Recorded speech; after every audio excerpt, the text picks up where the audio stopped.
Hi friends, ఎలా ఉన్నారు? ఓంకారం కార్యక్రమానికి స్వాగతం. ఈరోజు అనగా 23/2025 శ్రీ క్రోధినామ సంవత్సర ఉత్తరాయణ హేమంత ఋతువు. ఈరోజు గురువారం, శుక్లపక్షం, అలాగే షష్ఠి.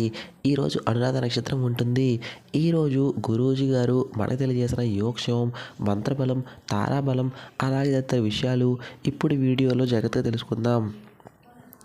అన్నీ కూడా చక్కగా వినండి. ముందుగా ఈరోజు అంటే ముందు రోజు మంత్రబలం అంటే ఈరోజు మనం వీడియో చెప్పుకుంటున్నాం కదా, కాబట్టి బుధవారం మంత్రబలం తెలుసుకుందాం. బుధవారం మంత్రబలంలో భాగంగా మనం లక్ష్మీనారాయణ యొక్క నామాన్ని జపించాలి. లక్ష్మీనారాయణ యొక్క నామాన్ని ఈరోజు జపం చేసుకోవడం వలన ఆర్థికంగా అభివృద్ధి అవుతాము, కుటుంబంలో సంతోషం లభిస్తుంది, అనే విధాలు శుభం జరుగుతుంది. కాబట్టి మంత్రం ఏమిటి అంటే ఓం లక్ష్మీనారాయణాయ నమః అనే నామాన్ని ఈరోజు బుధవారం అంతా కూడా ఎన్నిసార్లు వీలైతే అన్నిసార్లు జపం చేసుకోండి. చక్కని మంత్రం. ఇక ఈరోజు గురూజీ గారు మనకు తెలియజేసిన మరొక విషయం ఏమిటి అంటే మన ఇంటి సింహద్వారం ఉంటుంది. అయితే ఆ సింహద్వారం పైన ఏ దేవుని యొక్క ఫోటో అంటే ఏ దేవుని యొక్క బొమ్మలు ఉండాలి. కాశీ క్షేత్రం మన భారతదేశంలోనే అతి పురాతనమైన క్షేత్రం. అక్కడ ఎన్నో సింహద్వారాలపై గురూజీ గారు రీసెర్చ్ చేశారట. అలా చేసుకుని తెలుసుకున్న విషయాలు ఏంటి అంటే కాశీలో ఎప్పుడూ కూడా సింహద్వారాలపై శివలింగం కానీ, లేదా స్వస్తిక్ కానీ, లేదా ఓంకారం కానీ, లేదా మనకి కీర్తిముఖుడు కానీ ఉంటారట. అదే నేపాల్లో కూడా మన సనాతన ధర్మంలో కట్టిన ఎన్నో కట్టడాలు ఉంటాయి. వాటన్నింటిలో కూడా కేవలం కీర్తిముఖుడు మాత్రమే ఉంటాడు. కాబట్టి ఇవి మాత్రమే సింహద్వారంపై ఉంటే మంచిది. చాలామంది గజలక్ష్మి పెట్టుకుంటారు. ఒకవేళ గజలక్ష్మిని పెట్టుకుంటే అప్పుడు గజలక్ష్మిని పెట్టుకున్న వాళ్ళందరూ కూడా సింహద్వారం పైన నిల్చున్న గజలక్ష్మి పెట్టుకోకూడదు. కేవలం కూర్చున్న గజలక్ష్మిని మాత్రమే మనం ఇంటి సింహద్వారంపై పెట్టుకోవాలి. ఈ విధంగా పెట్టుకోండి. చాలామంది వెంకటేశ్వర స్వామి వారిని పెడతారు. వెంకటేశ్వర స్వామిని ఒక్కరిని ఎప్పుడు పెట్టకూడదు. పెడితే లక్ష్మీదేవి సమేతంగా పెట్టాలి. ఈ విధంగా సింహద్వారం పైన ఏం ఉండాలో ఏం ఉండకూడదు తెలియజేశారు. జాగ్రత్తగా విన్నారు కదా. ముందుకెళ్ళి అంటే ఇక నుంచి ఇలా ఫాలో అవ్వండి. ఇక ఈరోజు తారాబలం. ఈరోజు తారాబలంలో భాగంగా అశ్విని, మఖ, మూల నక్షత్రం వరకు మిత్రతార ఉంటుంది. కాబట్టి జరిగిన అన్ని విషయాలు కూడా శుభం జరుగుతుంది. జాగ్రత్తగా ఫాలో అవ్వండి.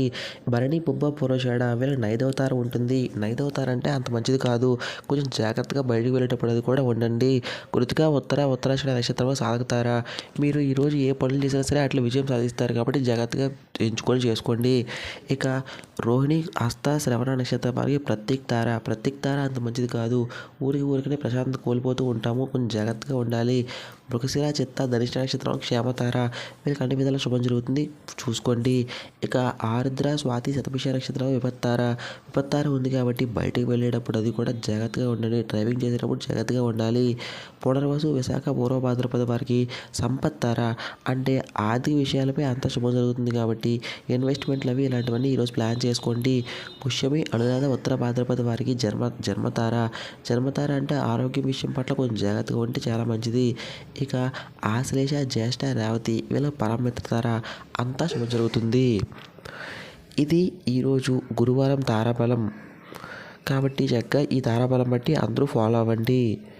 ఇక గురువారం ఉదయాన్నే మనం ఆచరించవలసిన పూజ. గురువారం ఉదయాన్నే మన షష్ఠి గడియలు ఉంటాయి. సుబ్రహ్మణ్య స్వామివారిని పూజిస్తే మంచిది. సుబ్రహ్మణ్య స్వామివారిని కానీ నాగశిలను కానీ పూజిస్తే మంచిది. కాబట్టి దగ్గరలో ఎక్కడైనా సుబ్రహ్మణ్య స్వామివారి ఆలయం కానీ నాగశిలల ఆలయం కానీ ఉంటే వెళ్ళి అక్కడ పాలు పోసి ఒక దీపం వెలిగించి రావడం వలన మన ఇంట్లో సత్సంతానం కోసం చూస్తున్నట్టయితే మన సత్సంతానం ప్రాప్తిస్తుంది. మన ఇంట్లో వాళ్ళందరికీ కూడా ఆరోగ్యం ప్రాప్తిస్తుంది. ఇలా ఆరోగ్యం కోసం సత్సంతానం కోసం కూడా ఈ విధంగా చేయండి. సత్సంతానం కోసం అయితే మాత్రం వీలైనంత వరకు గుడికి వెళ్ళడానికి ట్రై చేయండి. ఒకవేళ ఇలా గుడికి వెళ్ళడానికి వీలు కాకపోతే మన సంకల్పం అయితే ఉంది, సంతానం కానీ ఆరోగ్యం కానీ ఇంట్లోనే సుబ్రహ్మణ్య స్వామి వారి ఫోటో ముందు చక్కగా దీపం వెలిగించి పాలు పోసి సంకల్పం చేసుకోవచ్చు. ఈ విధంగా సంతానం కోసం మరియు ఆరోగ్యం కోసం వీలైన వాళ్ళందరూ గుడికి వెళ్ళి రండి. వీలు కాని వాళ్ళందరూ కూడా ఇంట్లోనే స్వామివారి విగ్రహం కానీ ఫోటో కానీ పెట్టి చక్కగా పూజ చేసుకోవచ్చు. ఇది గురువారం ఉదయాన్నే ఆచరించవలసిన పూజ. ఇక మనకి ఈరోజు యోగక్షేమం అంటే బుధవారం సాయంత్రం యోగక్షేమం ఏమిటి అంటే బుధవారం సాయంత్రం అందరూ కూడా బిలవదళాలు, పారిజాత పుష్పాలు, తుమ్మ పుష్పాలు సిద్ధం చేసుకోండి. అంటే వీటిలో ఏం దొరికితే సిద్ధం చేసుకోండి. చక్కగా సిద్ధం చేసుకుని ఒక చందనపు రాయి పైన తులసి గడ్డితో బాగా రుద్ది ఆ చందనాన్ని ఈ పుష్పాలన్నింటి కూడా అద్దించండి. ఒకవేళ అలా చేయడం తెలియకపోతే మామూలు గంధంలో డైరెక్ట్గా అద్దించండి. ఇప్పుడు అవన్నీ మన చేతిలో పట్టుకొని దారిద్ర్యం దూరం అవ్వాలని, ఆరోగ్యం ప్రాప్తించాలని, ఆర్థికంగా మనం అభివృద్ధి అవ్వాలని, దోషాలు ఏమైనా ఉంటే దూరం అయిపోవాలని, ఇంట్లో కుటుంబంలో ప్రశాంతత రావాలని చక్కగా సంకల్పం చేసుకొని ఆ పుష్పాలన్నీ కూడా శివుని యొక్క పాదాల వద్ద, శివలింగం పాదాల వద్ద పెట్టేయాలి. అలా పెడితే తప్పకుండా ఆ సంకల్పం నెరవేరుతుందట. ఇది ఫ్రెండ్స్ ఈరోజు వీడియోకి సంబంధించి ఏమైనా డౌట్స్ ఉంటే కామెంట్ సెక్షన్లో అడగండి. వీడియోని లైక్ చేయడం అసలు మర్చిపోవద్దు. కామెంట్ సెక్షన్ అలాగే వీడియోని లైక్ చేసి ఛానల్ని సబ్స్క్రైబ్ చేసుకోండి. Thank you.